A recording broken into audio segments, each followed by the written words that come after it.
مفيدة شيحة تفجر مفاجأة لكل المصريين. ايه هي المفاجأة؟ ده اللي هنعرفه جوه الفيديو. السلام عليكم ورحمة الله وبركاته. تم أمس في مسجد محمد علي بالقلعة عقد قران من بنت الإعلامية الجميلة اللي كلنا بنحبها مفيدة شيحة.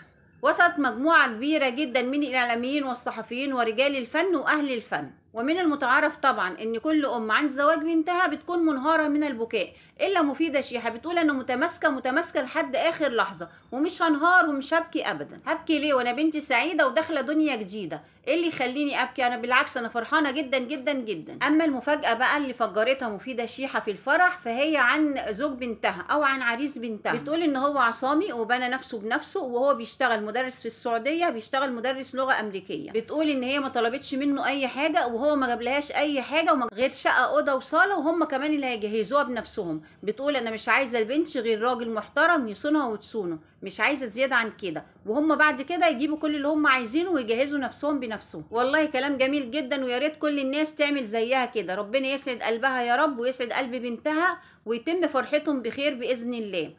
وكده فرح منا بنت مفيدة شيحة خلص، لكن حكاوينا لسه ما خلصتش.